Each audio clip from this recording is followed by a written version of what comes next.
Part 2. Amarachi hung her head in shame. I know. I'm already thinking of how to apologize to him, she said. As Olumide recovered at home, Amarachi visited him often, bringing food and books to keep him occupied. Though she was not used to such humble environments, she found herself accepting to sit in a not well-furnished living room with Olumide. Even Olumide's mother treated her kindly, and she wondered if she knew her son was saving her life when he got shot. Amarachi felt more guilt. She looked at Olumide sadly and poured out what she had discussed with her cousin Adaora a few days ago. I'm sorry, she began, her voice trembling. For everything. For the way I treated you. Forgive me. Her eyes pleaded. Olumide, surprised but skeptical, nodded slowly. It's not about money, Amarachi. Respect costs nothing. That's all I ever wanted. She nodded, her eyes dim with resolution. Amarachi eventually left, realizing her journey toward redemption has only begun. For Amarachi, the experience marked a turning point. She realized how shallow her life had been and how much she had to learn, not just about Olumide but about herself. And for Olumide, it was the first time he saw a glimpse of the Amarachi who could be something more than the girl who had once made his life a nightmare.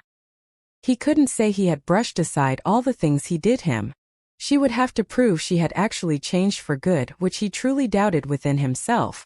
Back at school, Amarachi attempts to show kindness to Olumide, but her efforts come across as awkward and forced. When she offers to carry his bag, he brushes her off. You can't erase years of pain with a few gestures, Olumide tells her. His honesty stings, but Amarachi resolves to be consistent, even if it takes time. Curious about Olumide's art, Amarachi sneaks a peek at his sketchbook during class. She is captivated by the raw emotion in his drawings, especially a portrait of her surrounded by shadows. Later, she awkwardly praises his talent, and though Olumide is suspicious of her motives, he accepts the compliment. For the first time, Amarachi begins to see him as someone with depth, not just a target for her insecurities. Over the weeks, Amarachi makes consistent efforts to treat Olumide with kindness. She helps him carry art supplies, defends him when others tease him, and even partners with him for a school project. Their conversations reveal more about each other's lives. Amarachi learns about Olumide's late sister, Tinei, whose death inspired his art, and Olumide discovers Amarachi's strained relationship with her parents, particularly her domineering mother. Their shared vulnerabilities create a fragile but growing bond. Please like this video and subscribe to our channel. Thanks. In an attempt to mend bridges, Amarachi invites Olumide to a family dinner. The contrast between the warm, modest Adetair household and the cold, opulent Okeke mansion becomes glaringly apparent. During dinner, Chief Okeke, Amarachi's father, dismisses Olumide as just an artist and implies that he has no future. Amarachi, for the first time, stands up to her father. Olumide is more talented than anyone in this room, she says defiantly. The incident further strains her relationship with her father but deepens her respect for Olumide. Amarachi begins to reflect on her own insecurities. Late-night conversations with Adaora, her cousin, reveal that her bullying stemmed from feeling inadequate in her parents' eyes. I thought hurting others would make me feel powerful, Amarachi confesses. But it only made me feel emptier. The school announces an interschool competition to design a community initiative. Amarachi and Olumide are paired together, a decision that surprises everyone. Their project focuses on using art to educate underprivileged children in Mako, a slum area in Lagos. As they work together, their bond deepens. Olumide's patience and humility inspire Amarachi, while her confidence pushes him to take risks. During a visit to Mako to gather insights for their project, Amarachi is struck by the resilience of the children despite their poverty. One girl, Ngozi, shows her a crude drawing of her family. She reminds me of you, Olumide teases. Amarachi rolls her eyes but later admits, maybe I have more in common with these kids than I thought. We're all just trying to be seen. The visit becomes a turning point for Amarachi, deepening her empathy and commitment to their project. Amarachi felt a mixture of confusion and frustration as she walked into the Mako Community Center the following morning. The air was heavy with the salty tang of the nearby lagoon, mingling with the sounds of children laughing and vendors shouting. It was a world so different from her privileged life in Lekki, and yet it felt strangely grounding. She didn't expect Olumide to be waiting for her, standing by the door with his arms crossed and an expression that mirrored hers, uncertain but determined. "You actually showed up," he said, arching an eyebrow. "I said I would," Amarachi snapped, adjusting the strap of her designer handbag. She instantly regretted bringing it. It looked out of place among the patched roofs and sand-covered streets. Olumide let out a low chuckle.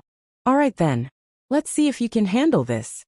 Olumide handed her a box filled with art supplies, paint brushes, sketch pads, and a rainbow of crayons.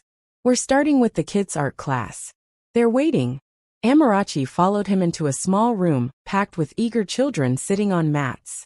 The walls were decorated with their artwork, bright, messy, and full of life. "This is Auntie Amarachi," Olumide introduced her with a sly smile. "She's here to help us today." The children greeted her enthusiastically, but their curious eyes made her uneasy. She wasn't used to this kind of attention, the kind that didn't revolve around admiration or fear. "What do I even do?" she whispered to Olumide. "Just be yourself," he replied, setting down his own materials. "And try not to mess up." Amarachi struggled at first.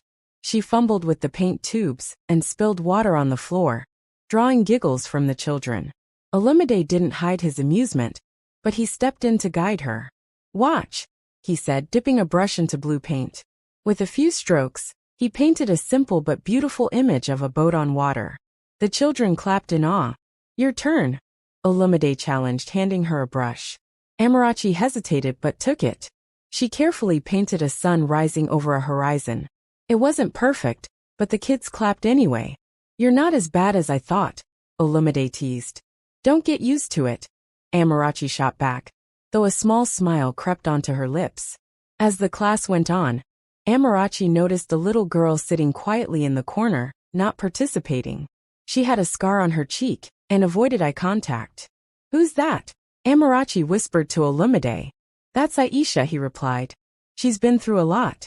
Her father left, and her mother struggles to provide. She's shy around new people."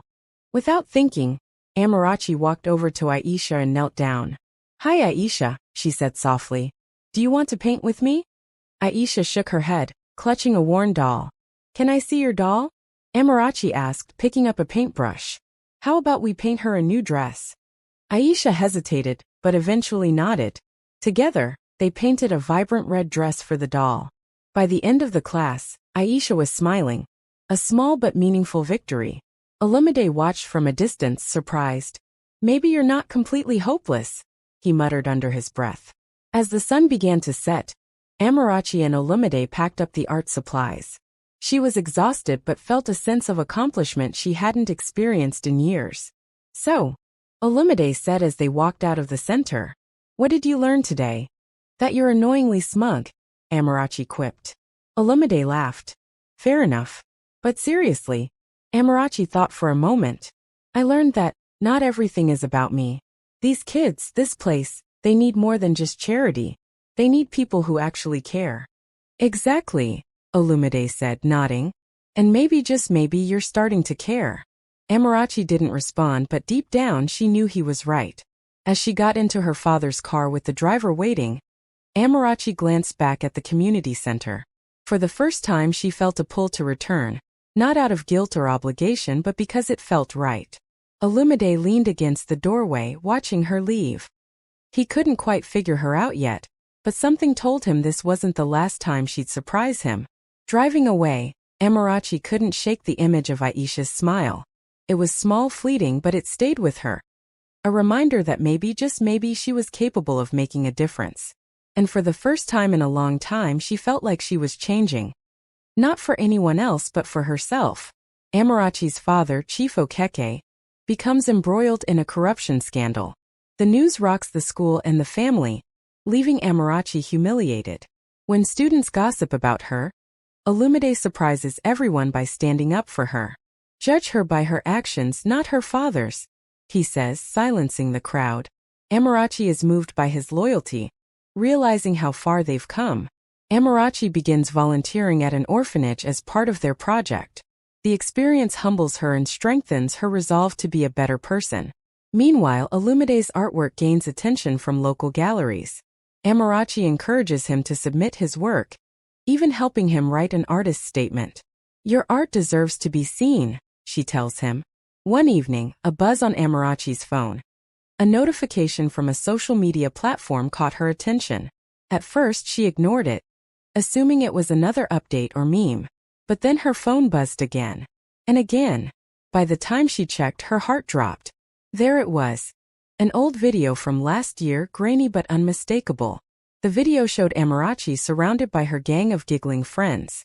Olumide stood at the center of their cruel spectacle, his shirt torn and his books scattered on the ground. The Amarachi in the video sneered at him.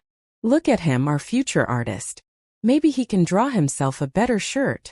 Her words were met with laughter, and the video ended with Olumide walking away, head bowed.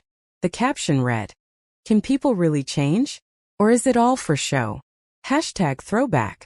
Oh my God. Amarachi gasped in shock. Within hours, the video went viral.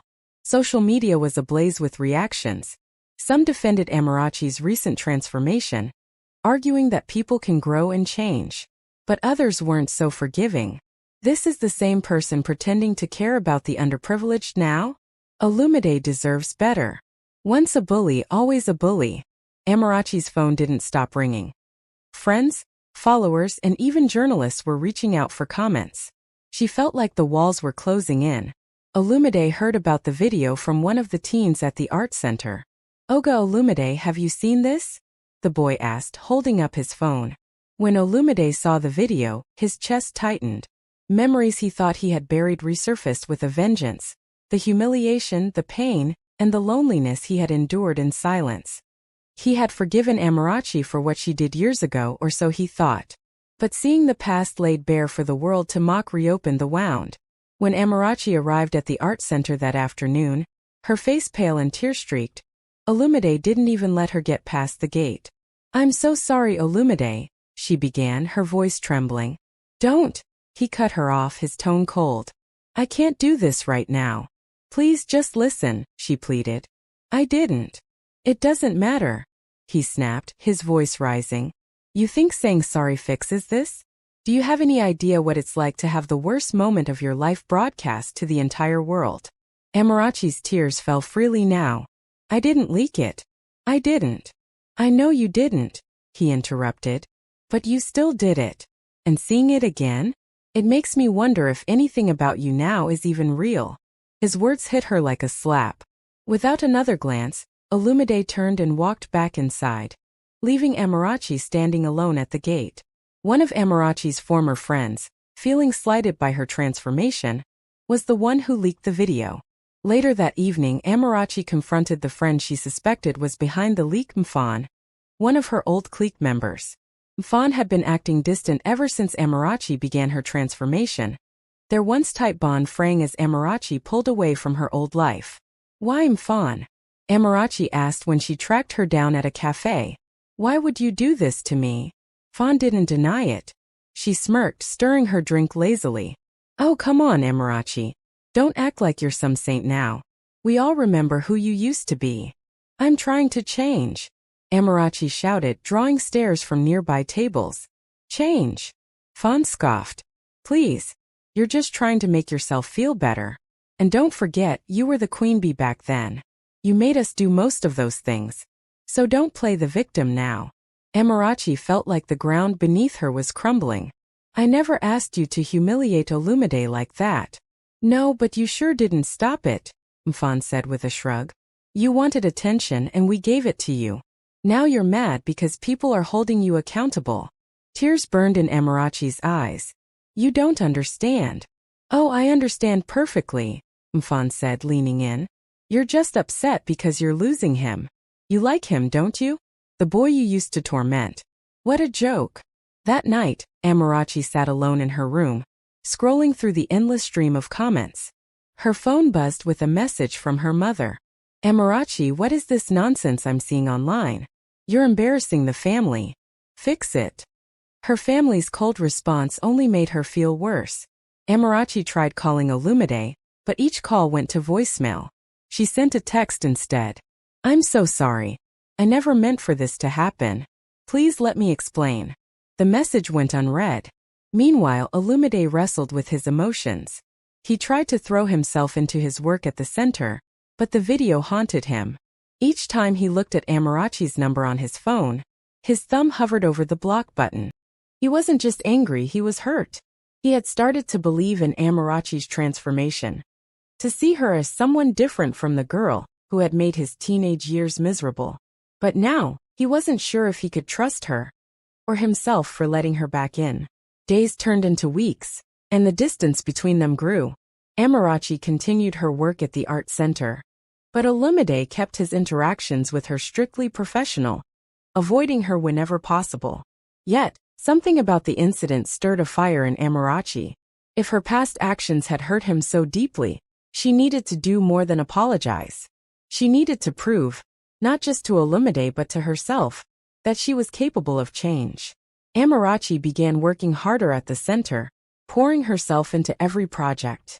She reached out to the children and parents in the community, finding small ways to help and build trust. She stayed late to organize events, and personally funded new supplies when they were short. For her, this wasn't about earning Olumide's forgiveness. It was about becoming the person she wished she had been all along. Determined to make things right, Amarachi publicly apologizes during break time in their class, admitting her past mistakes and praising Olumide's resilience. Her speech earns her respect from students and teachers alike, but Olumide remains guarded. After weeks of reflection, Olumide decides to forgive Amarachi, recognizing her genuine remorse. They rebuild their friendship stronger than before. Their community project wins the competition, and they use the prize money to fund art supplies for the children in Makoko. "I guess we've both come a long way," Amarachi says. "And there's still a long way to go," Olumide replies with a smile. The opening of the Youth Art Center in Makoko brings attention to Olumide and Amarachi's efforts. Journalists interview them, and their story begins to circulate, shining a spotlight on their journey from adversaries to collaborators. However, the publicity causes tension in Amarachi's family. Chief Okeke feels the spotlight might expose deeper truths about his shady dealings. He warns Amarachi to avoid further public involvement, but she stands her ground, refusing to let her father control her anymore. Olumide receives a letter from his estranged uncle in Abeokuta, who reveals new details about his late sister, Tinii. She had been supporting a struggling family friend in secret before her untimely death in a car accident. Olumide becomes determined to honor Tini's legacy by continuing her charitable work. Amarachi offers to help him investigate, leading to their first trip outside Lagos together. Olumide and Amarachi travel to Abeokuta, where they meet the family Tinii had been helping. The encounter is emotional, with the family sharing stories of Tini's kindness. Amarachi sees Olumide in a new light, realizing how deeply his sister's loss has shaped him.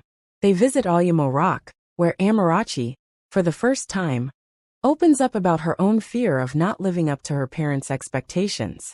The scenic view becomes a metaphor for their personal growth, seeing the world from a higher perspective. They promise to support each other and overcome whatever challenges or obstacles life may throw their way. Amarachi's heart fluttered with joy that at last Olumide forgave her wrongdoings and gave her a chance to redeem herself. Olumide looks at her and smiles. He has a strong feeling that both of them would triumph in life together. During a meeting at the Youth Art Center, Amarachi used the opportunity to talk about her journey with Olumide and how far they have come in mending their relationship, in bringing hope and strength to less privileged children and youth. "This isn't just our story," Amarachi says. "It's a testament to what is possible when we choose love over hate, hope over despair." The crowd erupts in applause as Olumide and Amarachi stand together, ready to face the future. What's your thought on this story? Have you or your kids had this sort of experience before? Please tell us in the comments and like this video, subscribe to our channel. See you in our next videos. Thank you.